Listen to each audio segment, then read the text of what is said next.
Ladies and gentlemen, it is a great honor to stand before you today, to speak on a truth that echoes through every success story ever told. Success doesn't come to the lazy. You see, there's something foundational about the relationship between effort and success that we don't talk about enough in our culture. And maybe it's because we've become so enamored with comfort, with ease, with instant gratification that we've forgotten the truth. If you want something worthwhile, something meaningful, something that transforms you and others, you have to work for it. Not occasionally, not when you feel like it, but persistently, diligently, and over time. Hard work isn't just a path to success. It's the only path.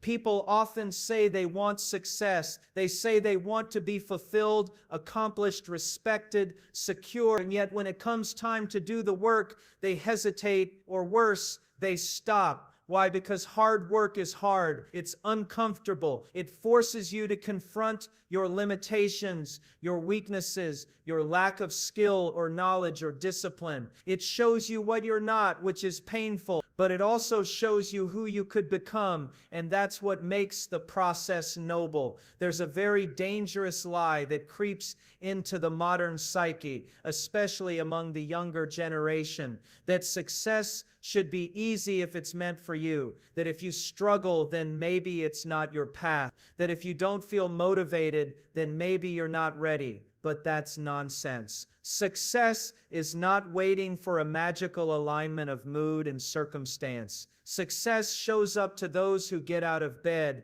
lace up their boots, and get to work whether they feel like it or not. It's the daily grind, the unseen hours, the discipline and obscurity that builds something real. You want to be good at something, anything.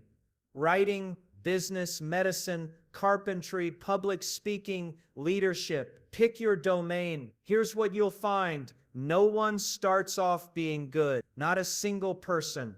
You start off bad. You make mistakes. You get embarrassed. You fail. You doubt yourself. That's the price of entry. But the people who make it are the ones who show up again and again, each time a little more competent, a little more resilient. That's hard work. It's not about being perfect. It's about being willing to improve. It's about voluntarily walking into discomfort, into failure, into the unknown, because you've decided that something better is worth it. And don't think this is just about careers or making money. This principle applies to everything. Relationships, for example, are incredibly hard work. They take time, sacrifice, communication, and humility. Raising children is work. Becoming mentally stable and spiritually strong is work. Fixing your life after it's been broken into pieces is brutal, painful work. So if you avoid effort in one area of life, that attitude will bleed into everything else. You start cutting corners. You start making excuses. And before long, your whole existence starts to fret. There's also something deeply meaningful, even redemptive, about hard work. It gives you structure. It gives your suffering purpose. It aligns you with something greater than your immediate desires. People are not just meant to consume, to scroll endlessly, to drift through life without direction. We are built to aim at something, to pursue. That's where fulfillment lies, not in having things handed to you, but in knowing you earned it, that your effort created something valuable, that your struggle produced growth. That's dignity. That's what gives your life weight and substance. You want to feel good about yourself. Don't look in the mirror and chant affirmations. Go do something hard. Go build something. Go fail and get up and try again. Take responsibility for your life and watch how your perception changes. You won't need praise from the outside anymore because your internal world will be grounded in earned confidence. Now, this is not to say life is fair. It's not. Some people start with more resources, more support, more talent. But even then, those who succeed long term are the ones who put in the work. How many gifted people have you seen waste their lives because they refuse to be disciplined? And how many ordinary people have risen to incredible heights simply because they refuse to quit? Success doesn't reward potential, it rewards perseverance. And laziness, it's a slow poison. It starts small. You skip the hard thing today. You put it off until tomorrow. You avoid the discomfort, and it feels like relief. But what it really is decay. Laziness erodes your character. It convinces you that you're fragile, that you can't handle life, that you're a victim of circumstance. And as that mindset grows, your spirit shrinks. You lose respect for yourself. You start blaming others. You stop aspiring. That's a tragic path. And the worst part is, you always know it deep down, that you could have done more, that you could have been more. So stop lying to yourself. Stop waiting for the perfect moment or for motivation to strike. It's not coming. What's coming is a choice every day to get up and push forward or to shrink back and rot. And if you choose the latter often enough, success will pass you by. Not because you weren't good enough, but because you were too lazy to find out if you could. The people you admire, the ones you wish you could be like, they're not lucky. They worked. They showed up on the days they didn't feel like it. They practiced when no one was watching. They did the hard, boring, painful things over and over again until it became part of who they were. That's how greatness is forged, not in the spotlight, but in the dark, in the grind, in the repetition. And here's the truth that stings but also frees you. If you fail to succeed and you've been lazy, it's your fault. Own it, because when you own it, you can change it.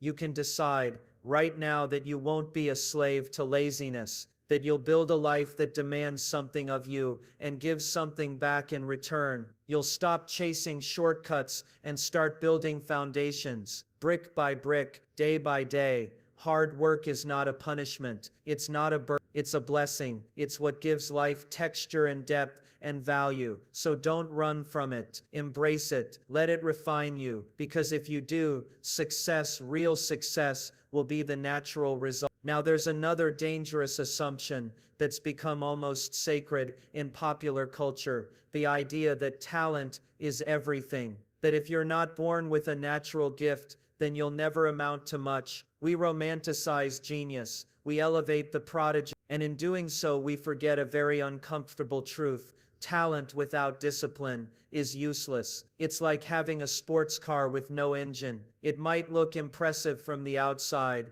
but it's not going anywhere. Discipline and consistency are far more powerful forces than raw ability because they work every day. Talent on its own is sporadic. It's unreliable. But discipline, that's what builds empires. It's what takes you from where you are to where you could be. It's the structure you impose on chaos. It's the mechanism by which you transform potential into reality. Let's say you have two people. One is naturally gifted, quick to learn, creative, even charismatic. The other is average, no standout abilities. But this second person, he's consistent. He shows up on time. He practices, improves, reflects. He keeps going when it's boring. He keeps going when it's painful. Now fast forward 5 years. Who do you think wins? It's not even close. The disciplined person surpasses the talented one almost every time. Why? Because consistency,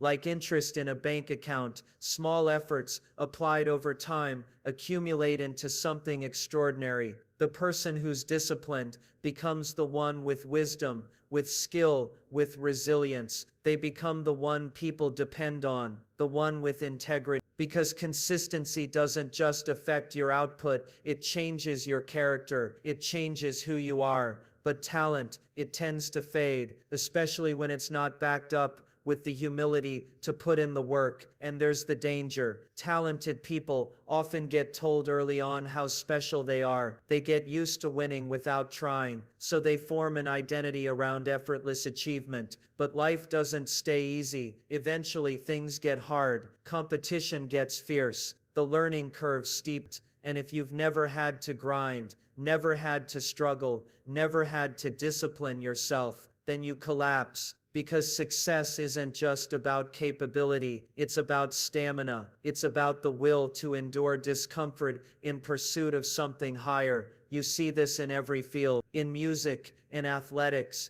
in academia, in business. Initial brilliance only gets you so far. The champions, the masters, the people you truly admire, they're the ones who outlasted their peers. They stuck to the process. They woke up early. They kept learning. They didn't take shortcuts. They failed and got back up. Not once, not twice, but over and over again. That's not talent. That's discipline. And we have to stop romanticizing the idea that success is supposed to come quickly, that you're supposed to find your passion, fall into a perfect career, and live a life of ease. That's not how anything meaningful is built. Everything worthwhile, everything is hard. It requires structure. It requires routine. It requires sacrifice. And that's where discipline steps in. It's the internal voice that says, I don't feel like it, but I'm doing it anyway. It's what keeps you moving when motivation runs out,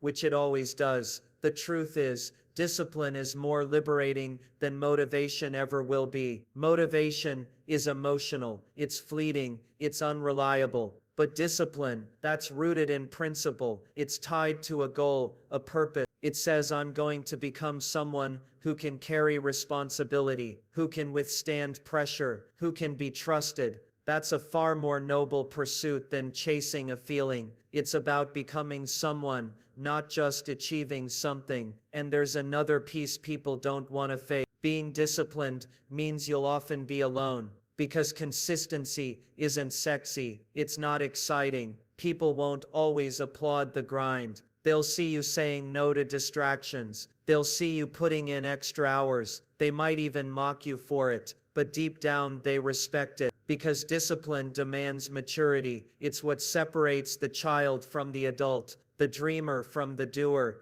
Now let me be clear. Talent is real. Some people are born with more natural ability in certain areas, but that doesn't guarantee success. It just gives you a starting point. What matters far more is what you do with what you've been given. And if you're someone who feels average, who wasn't the top of the class or the best on the team, that means you don't have the burden of relying on talent. You know from the start that you'll need to work hard, and that gives you an edge. Because once discipline becomes your default, you become unstoppable. You don't need to be the smartest, the fastest, or the most gifted. You just need to be the most committed. Show up day after day, even when no one notices, especially when no one notices. That's where character is formed. That's where greatness begins. And let's be honest, how many people around you are really consistent? How many people follow through on their goals for more than a week? How many stick with something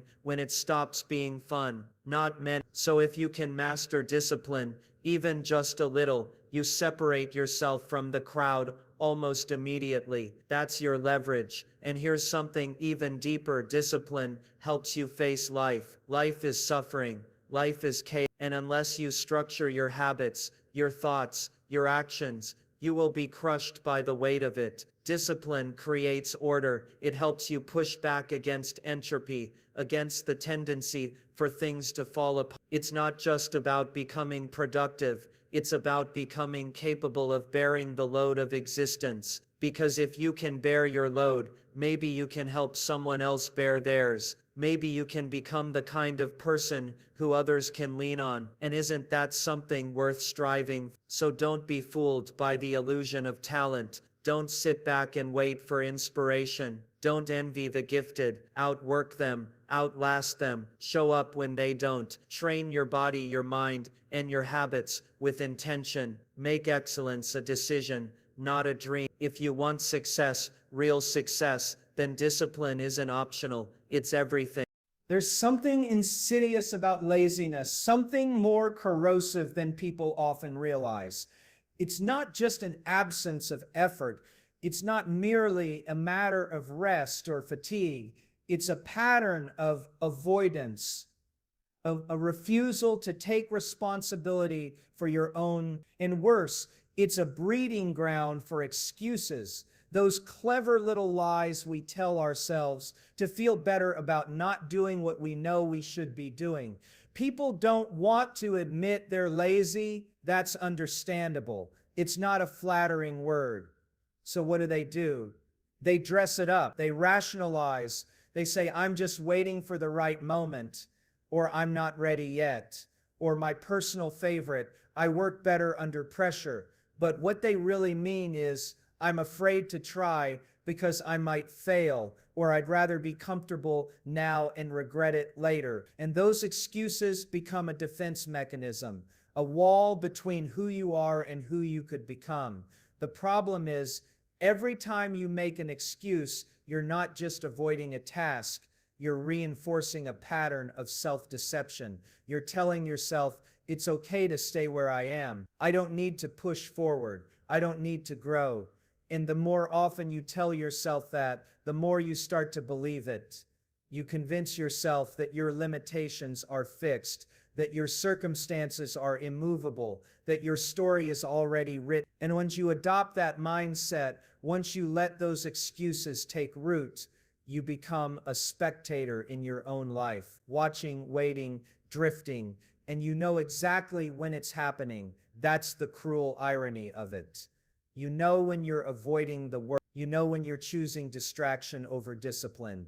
The part of you that watches, that knows what's right, that part doesn't go away. It just grows quieter. And over time, you stop trusting yourself because you keep making promises you don't keep. You say, tomorrow I'll start.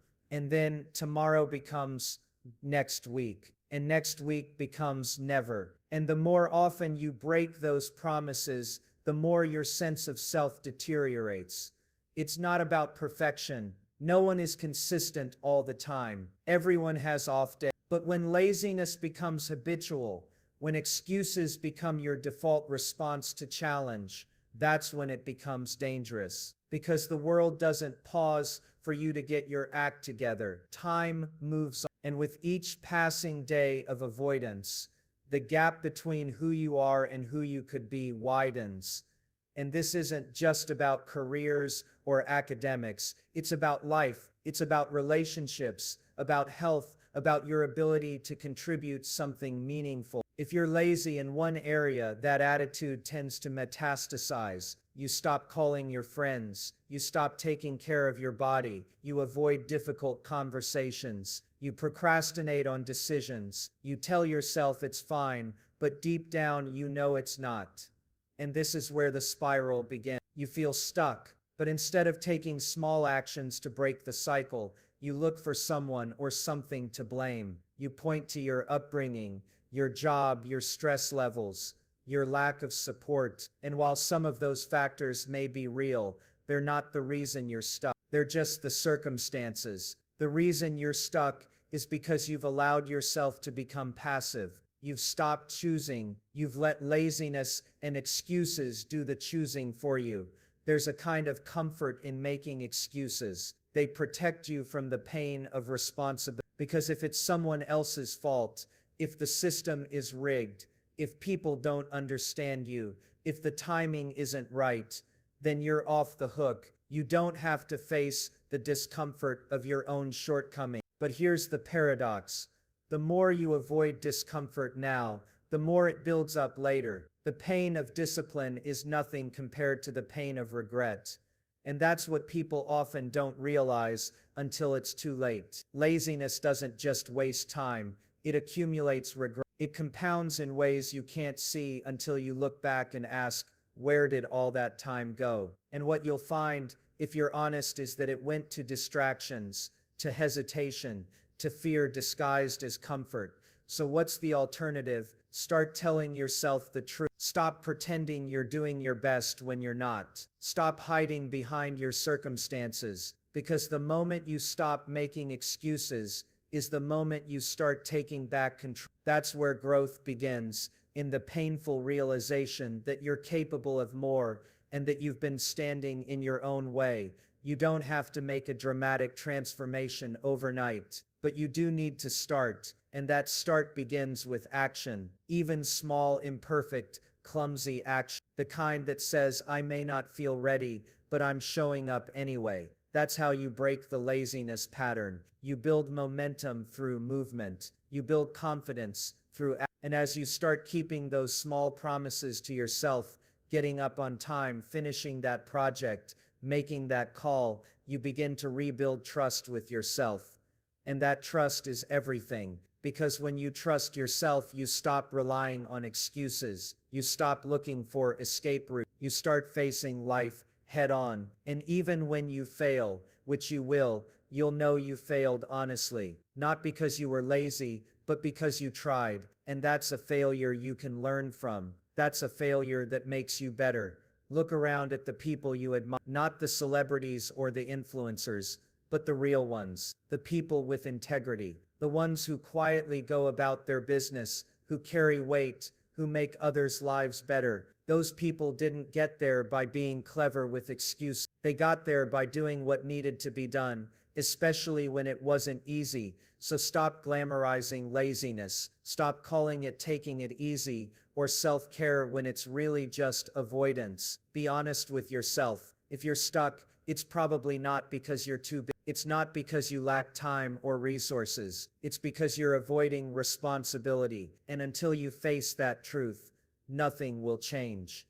You can't have it all. That's one of the hardest truths to accept in life. And the sooner you accept it, the stronger you become. Because success in any form requires sacrifice, not a little inconvenience, not a slight discomfort, but real, sustained, meaningful sacrifice. That's the cost. And if you're not willing to pay it, then you're not going to succeed, not in any domain that actually matters. We live in a culture that glorifies ease. We want convenience. We want instant results. We want comfort now and greatness later. But that's not how the world works. That's not how anything meaningful is built. Success is not some magical outcome that just appears one day. It's the byproduct of years, sometimes decades of deliberate effort. And that effort is expensive. It costs time, it costs energy, it costs relationships, and it often costs comfort. So the real question isn't how do I succeed? The question is what am I willing to give up in order to succeed? Because if your answer is nothing, then don't expect anything in return. The principle is as old as time. You have to give something up now to gain something greater later. That's sacrifice. That's the foundation of civilization. And you ignore that at your peril. Every moment you spend is an investment. And if you're investing all your moments into trivialities, into mindless entertainment, into shallow validation, into escapism, then you're sacrificing your future for the comfort of the present. That's a dangerous trade, because the future always comes. And if you haven't prepared for it, if you haven't built something worth standing on, then it will collapse on you. The bill always comes due.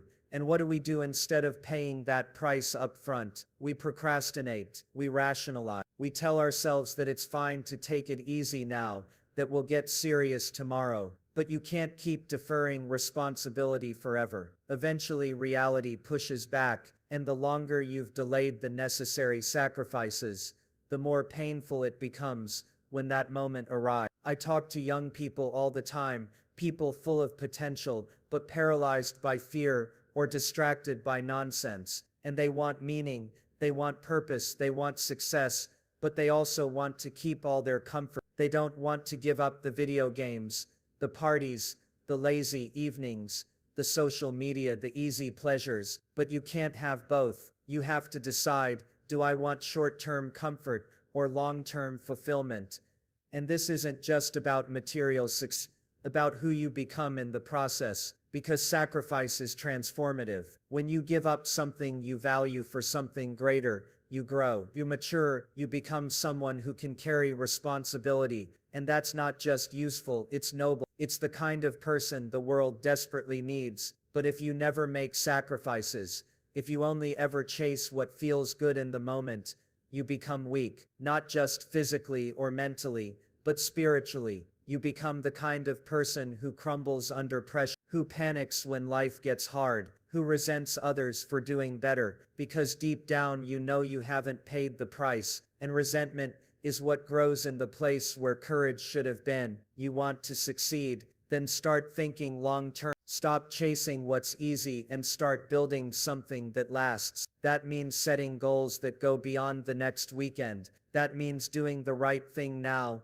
even if you won't see the reward for years. That means acting in service of your future self. It's astonishing how much of your life you can change by adopting that mindset. Take your health, for example. Every time you choose a healthy meal, every time you work out, you're not just shaping your body, you're shaping your identity. You're telling yourself, I care about my future. I'm willing to suffer now so I don't suffer more later. The same is true for your career, your relationships, your spiritual life. Sacrifice compounds. It builds resilience. It builds trust with yourself and with others. But here's the catch. The bigger the goal, the bigger the sacrifice. You don't become a world-class surgeon or a successful entrepreneur or a loving parent without giving up things that others take for granted. You don't get to the top by coasting. You get there by choosing pain now for strength later. And it's a lonely road. People will question you. They'll tempt you to take it easy. They'll make you feel guilty for being disciplined. But don't listen, because they're not the ones who will live with your regrets. You are. You need to decide what kind of legacy you want to leave behind. Do you want to look back and say, I always took the easy way out? Or do you want to look back and say, I did the hard things, I sacrificed, I grew, and I became someone who made a difference? And maybe you're thinking, it's too late, I've already wasted so much time. But it's not too late. It's only too late if you refuse to change. If you start sacrificing now, if you start orienting yourself towards something meaningful, then everything begins to shift. You reclaim your power. You reclaim your future. There's something heroic about that decision to voluntarily accept suffering in pursuit of something noble. That's what separates the wise from the foolish, the strong from the weak, the fulfilled from the bitter, because life will demand sacrifice either way. You can choose to sacrifice your comfort now, or you can be forced to sacrifice your potential later, but there is no escaping the cost. So make the trade. Give up what's easy, give up what's meaningless, give up what's holding you back, and in return, gain a life that matters. Because in the end, success doesn't come to those who coast, it comes to those who choose pain with purpose over pleasure, without consequence. And when that day comes, when the rewards begin to appear, slowly but surely, you'll know that it wasn't luck, it wasn't talent, it was you. It was the sacrifices you made when no one was watching, the long nights, the early mornings, the moments when it would have been so easy to quit but you didn't. That's what built your success.